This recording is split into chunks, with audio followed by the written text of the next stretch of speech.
Hi guys. Was that ASMR?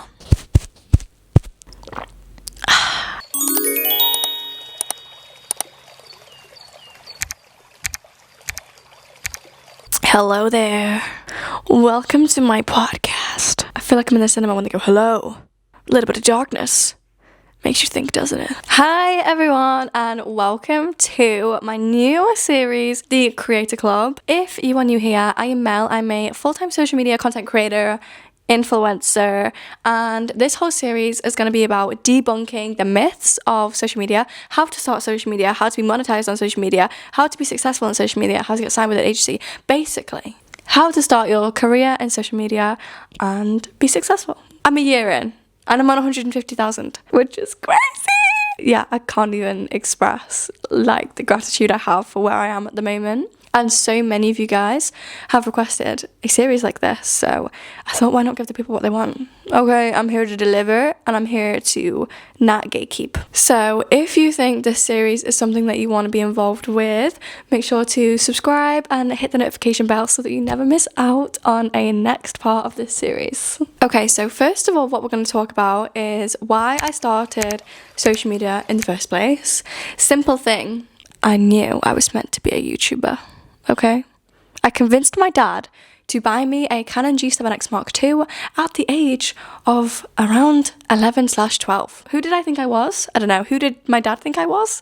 I don't know. I was always filming, vlogging. I remember my friends in primary school low-key hating me for filming them and trying to be a vlogger at the age of 10, thinking that I was going to go viral and earn millions at the age of probably 9 years old. At least I was aspirational. So I remember the Musical.ly days, the video star days, and I always loved editing. I loved creating and I loved editing, and what is the career that involves both of them? Social media. I also loved being the center of attention, but like low-key. Like, I love singing, so I would always love to be on stage, and I would have to be the best at everything that I did. And I just feel like a content creator career is constantly chasing perfection, aesthetics, needing everything to be perfect, and whether that's good for me or not, I just felt like that career was the best for me, and my brain just decided it. My soul decided it before I came down to earth. I've convinced myself of it. So that's why I'm here. So the first platform I think I started filming on was actually YouTube. I used to post singing covers, vlogs when I was like in primary school, like I said. And yeah, I thought I was going to be viral. I did actually go viral for a singing video, and the thumbnail was silly. Of me, like, you know, like mid-singing. I think that's why I went viral. And then I quit and I closed my account down because people made fun of me in school and the comments were really mean, so I deleted my account. This is a reoccurring theme in my social media journey, so you're going to hear this a million more times. Then I went to high school and I would always watch people do like get ready with me's, you know, TikToks, just really aesthetic, like Sunday resets, pick my outfit with me, go shopping to B&M with me, you know, just stuff like that. And I thought, like, I want to do that. And it was weird. It was weird if like someone you knew in school was trying to do that. It was just weird. I don't know. I got a lot of hate and a lot of backlash. You know how people will accept you if you think, oh, I'm going to be a doctor, so I'm going to study all of these things and I'm not going to talk to any of my friends and I'm going to be crazy and I'm going to be delusional, but at least I'm going to be a doctor. People won't accept you for that. But if you're going to say, okay, I'm going to film social media, I'm going to be a YouTuber, I'm going to inspire people, I'm going to talk to a video camera all day and edit all day and be famous, people will look at you like, who does this girl actually think that she is? But if you're watching this right now, you know if you're meant to be that girl. You know. And I'm confirming to you that I know that you know. Let me have a break. I'm already waffling and I need a drink. Also, guys, look at my new bottle. It's from Lululemon. I gave in. I think I gave you a little ASMR at the start. After YouTube, I went onto TikTok. I don't think I tried to be a TikToker. Obviously, I posted Musical.lys, like just, you know, just with my friends, like slow-mo videos. Like, I was too young to try and be an influencer, and I started on TikTok. And when COVID happened, that's really when TikTok went off. I was not old enough to be in that wave of influencers that got viral. I think I was like 14 when lockdown started. So what 14-year-old's gone viral on social media? This 14-year-old don't even know what she had for dinner last night. Like, I think the first account I had was a singing account. Okay, this was in year 9. This was before COVID. So I had a singing account and I had, videos did well. I'm quite good at singing. When did you get hot? All of a sudden I could go up and down all day, as you can see. And the videos did well. I think I had like 17k, and I sang a song. It's actually hurting me to bring this up right now, but I sang a song for the whole school. It was actually Shallows. I can't sing it. It's going to traumatize me. I'm going to have to. You know the one that goes, I love the deep end, watch us dive in. That one, right? I did all the high notes. I'm at the deep. And then I went, it went deep end. And I cannot tell you how much I wanted to off myself in that moment. Little did I know, that was the end of my peaceful life in high school. It was gone. That 1 second of voice crack, that was it for me. I should have moved schools then and there. I should have moved country. Probably would have been easier for me. Cannot even tell you the trauma I went through. Day after, we went into summer holidays. Thank God, okay? Then it was COVID, okay? So I didn't really speak to anyone about it. I kind of hid it. I didn't want anyone to know that happened to me. People knew when I went back to school. They fucking knew. How did they remember? Because they have no life. Okay, let's remember this, girls. Oh, guys, oh, boys. If people remember shit that you did, embarrassing shit that you did, they have no life. They have nothing more memorable to remember. That's a shit life. Sorry. Anyway, okay, then I deleted that account, obviously. I also had an art account in lockdown. I was a proper anime fan. I still am an anime fan. Hunter x Hunter, Attack on Titan, Demon Slayer, friggin' Bungo Stray Dogs. I can't even remember all of them. And oh my god, Haikyuu. And I had a drawing account where I would draw like anime characters, and it was actually really good. When I look back at it and I see photos, I was really proud of myself.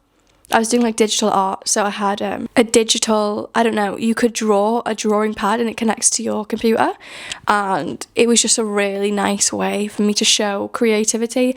And I think it really helped in lockdown, being able to be creative and also post about it online, and other people also liked it. It like kind of lit the flame, like, okay, people are liking the stuff that I'm creating, and it just made me feel like I'm called to do some type of creation that people will enjoy. That sounds a little sus, but you know what I mean.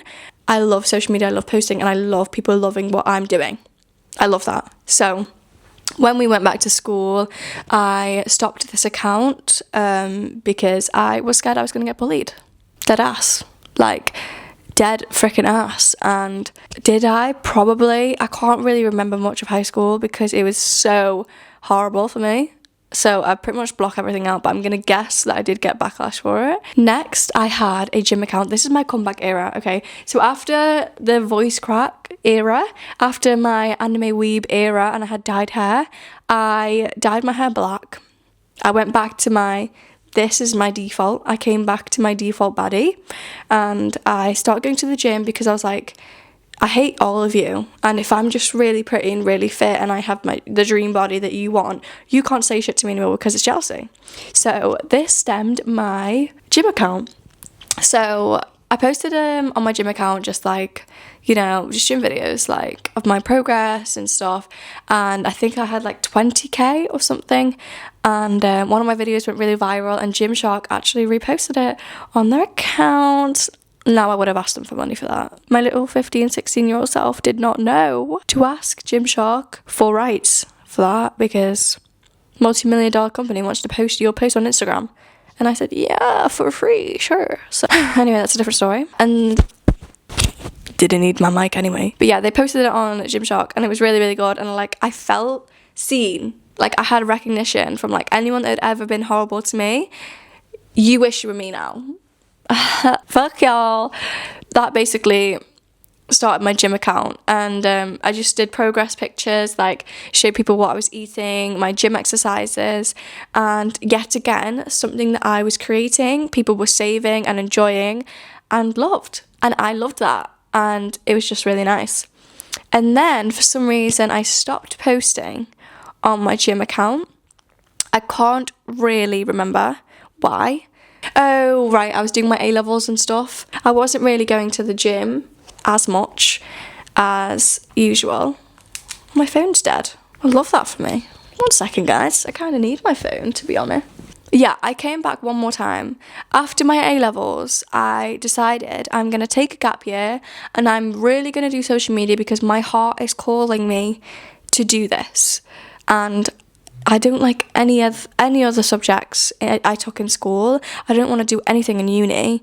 And what am I going to take? PE? I don't want to be a fucking PE teacher or a PE freaking trainer. Like, I don't want to do any of that. So I decided, okay, I'm going to take a year out and do what I want to do. And if it goes well, I can carry on. And if it doesn't, I'll go to uni. It's been a year and a half, I think, since I finished my A-levels.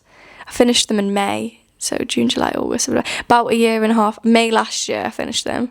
And I'm now on 150,000 followers on TikTok, 12,000 on Instagram, and 3,500 on YouTube, which is outrageous. I was grinding until I hit 50k, and then after I hit 50k, it was like, okay, I can kind of slow down, I can kind of chill out. I just got into more of a routine. I found out what kind of content I like to make, the kind of aesthetics I like my videos to be, and really who I am, and my social media page and my branding.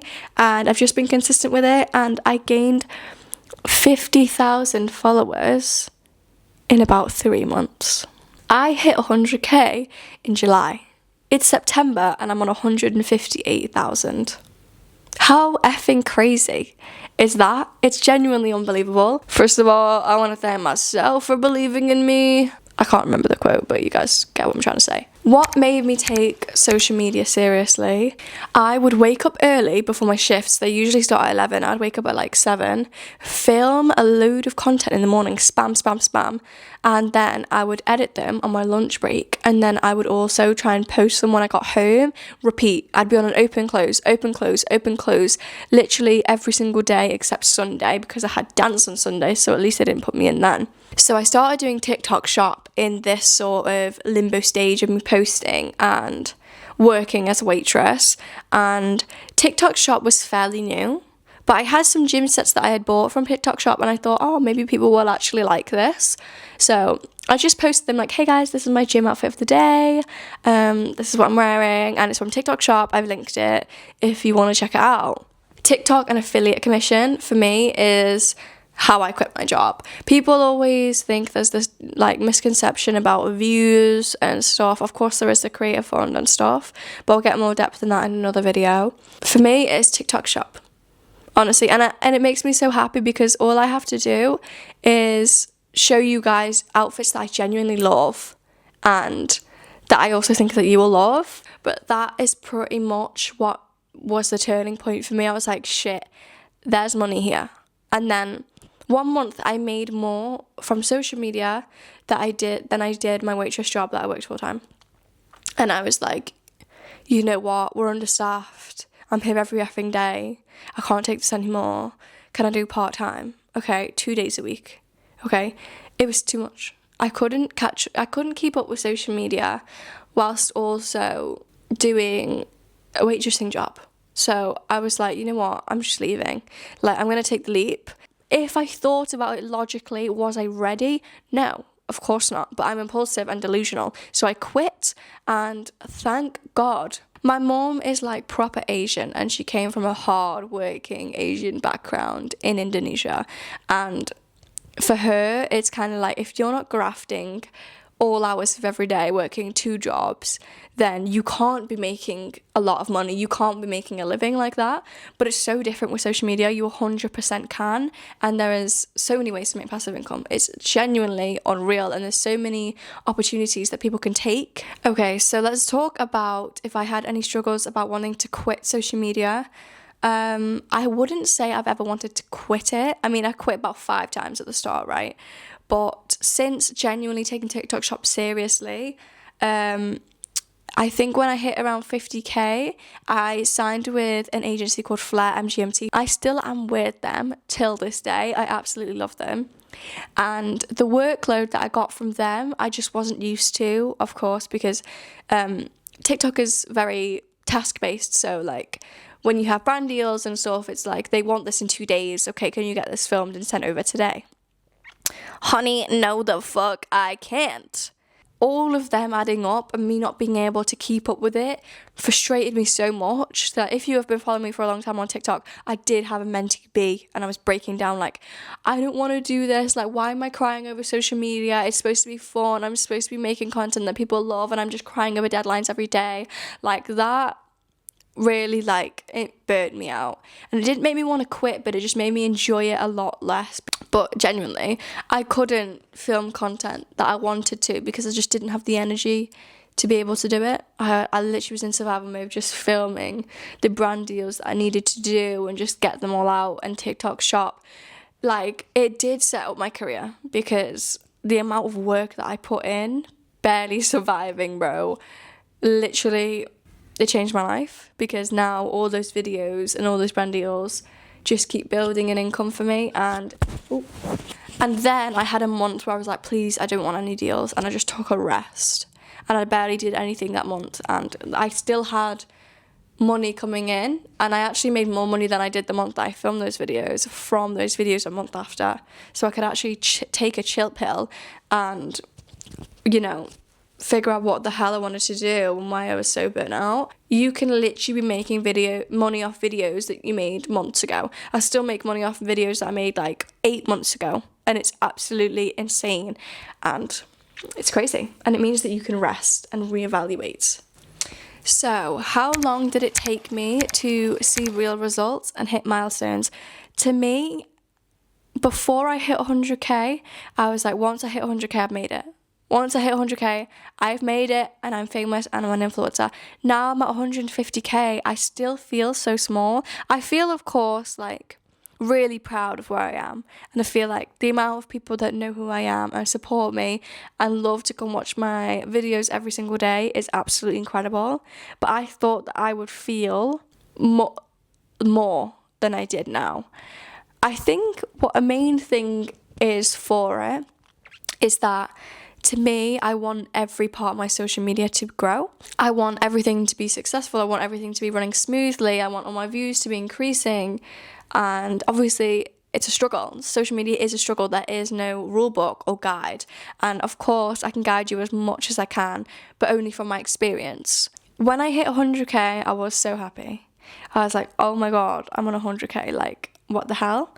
And I think the main thing is that I would see people who had a lot less followers than me work with brands that I hadn't even worked with yet, that I felt like I wasn't big enough to work with. For example, Fenty Beauty.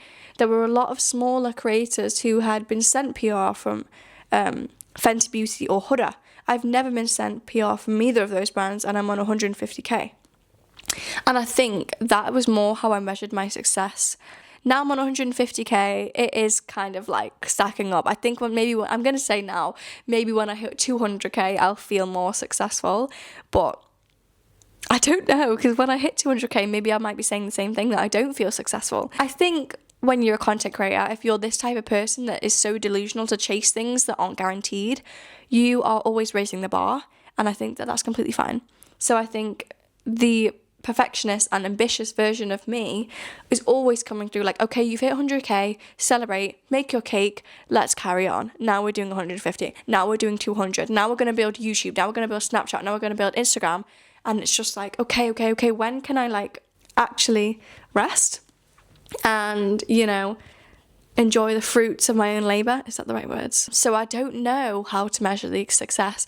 I think the main thing for me is I relate it to financial and, you know, how financially free I feel. And I think that I'm measuring my success off of that feeling. I'm close. I do spend a lot of money without looking at my bank account, which is really, really good. I love that. I used to be in like grand's worth of debt, and then social media got me out of it. And I'm still a chronic spender. Do not get me wrong. I spent around £800 today on Lululemon. No, not just on Lululemon. But in the past 2 days, I got paid on Wednesday. It's Thursday. I've spent £800 already. Can I chill out? When I think I will feel most successful when I have so much money in my bank account that anything could happen to me and I know that I would be fine. But I think I'd want like 15 months worth of bills saved up for me to feel successful. I think it's the security that social media can give you that determines the success, to me anyway.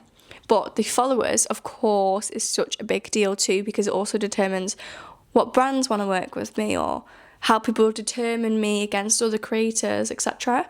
But I think that you can determine your success through social media however you want to. If it's followers, fine. If it's views, fine. If it's likes, if it's engagement, if it's the community you have, if it's the financial freedom that it gives you, you can completely choose whatever it is. For me, because I've been a chronic spender my whole life, financial freedom is a really, really big thing for me and a really big reason why I chose to go down the path of social media. I ain't waiting 8 years, babe, to be earning 100k a year. No. Probably longer than that even. How long does it take to do a master's degree? I don't know. A lot more work than it does to do social media. That's for real, girl. Okay, I've kind of rambled on, but I'm going to talk about my first PR packages and my first brand deals.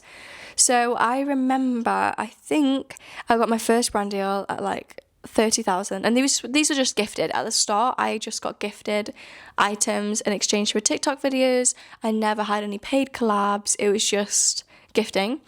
One of my friends, Anjali, I don't think I've ever said her name properly. She used to work at a skincare brand, and she gifted me a PR package from them. So as kind as that was, I felt like I didn't deserve it because I didn't do it myself. I only got it because of connection. And then my second brand deal that I got was also gifted, and it was through Community X Scene. I'll go into that on another video. But I got gifted some GHD straighteners, and that was a really, really big moment for me. I remember being so incredibly excited that a brand would even choose me to send straighteners to. Like, out of all of the creators in the world they could have sent it to, they sent a pair of their straighteners to me. That was just, it really is a special moment. Your first like proper package that someone decided to send to you. But yeah, it really is a big moment, and I just remember the GHDs. I broke them, by the way, but yeah, it was amazing. Diving a little bit more into how I got signed with Flair, my agency. They're mainly TikTok shop. So I think when I started doing TikTok shop when I was in my waitressing job, and then I quit and I was building, my GMV, which is like the amount of money that you make for brands through TikTok shop, they approached me at 50,000 followers and they signed me for a 3-month trial. Sorry guys, my freaking camera died. I mean, it didn't die, I fully lied to your face there. It ran out of storage in the card. So whatever. I don't even remember what I was talking about, to be honest, guys. Oh, when I signed with Flair, yeah, I had loads of brand deals, Kai the Label, Public Desire, Ego Fashion, just like all the fashion brands. They had connections, girl. And then obviously I filmed for these brands, and it just helped me build recognition with brands. And yeah, I just kept posting TikTok shop content, and yeah, it really took off for me. And now I'm doing 360 management with Flair. So they are doing my brand deals for outside of TikTok, YouTube and Instagram, and also TikTok shop, which is amazing. Yeah, I will obviously make a more in-depth video on how to get signed with an agency and stuff like that. So yeah, I remember I had a lot of dips. I was like, do people even like me? Am I even going to go anywhere? And I think if you're starting a job like this and you have a calling for it, you will always have that delusion of yeah, I'll be fine. I'll just keep posting because I know I'll be fine. I always used to watch, I always used to watch tarot readings all the time, every single day. And they would always mention social media oh, you're meant to do something, you're being called to do something, you should do it, you should create, you should do this. And even if it's real or not, it would push me to do it. And I'm so glad that I carried on doing social media, because it is the best job I could have chosen for myself. If I could tell me in A-level, okay, every subject you've taken here is fucking pointless, you're gonna quit anyway and do social media that you've wanted to do your whole life. You're gonna do social media that you wanted to do your whole life. Mate, I wouldn't have even gone. However, A-level still built me as a person and helped me mature, which also helps in social media. So I would not advise quitting school. Okay, you don't need to do that, girl. You can do both, okay? So if you're needing a little bit of encouragement to start social media, or you feel like you're in a rut, the main thing that I can tell you is consistency is rewarded with spikes of views. So TikTok, it's a freaking algorithm, okay? It's an AI bot or something, I don't know. Of course, the algorithm is also people, and people love seeing the same faces and being familiar with the same people. So you being consistent, posting every day and making sure people are seeing your face, your account will grow. I remember, guys, it took me like a year to hit 50k. Okay, it took me half a year to hit 150k. Consistency does work out, and I promise you, if you just keep grinding and you just keep posting things that you enjoy, you will get to where you want to be. And I would also say, watch the creators that you love watching and literally steal what they do and make your own version of it, and follow trends really, really help. So I would say have a balance on your account. Have trends, content like Sunday resets, get ready with me's, and story times. Get ready with me whilst I talk about this thing that's happening. Get ready with me whilst I talk about Love Island, or my opinion on Love Island. People love getting to know you, and people love just following you as a person. So my biggest advice for you if you're starting social media, especially in this day and age, is that if you're going to pick a niche, I don't think you should. Your niche is you. You are the niche. People will come and watch you no matter what content you're posting. So I would say focus on letting your personality shine. Show people who you are, make them laugh, and they'll stick around. So that is the end of my first episode of the Content Club. It's just a little bit about my journey and a little bit of what the series has in store. And if you do want to watch the rest of the episodes, make sure to subscribe to my YouTube channel and also turn the notification bell on so you don't miss the next episodes. And if you have any specific episodes that you would like to see me talk about and give you advice on, feel free to comment and I will be more than happy to make it into its own Content Club episode. But yeah, stay amazing, stay creative, and stay being you guys. I will see you in the next episode. Bye.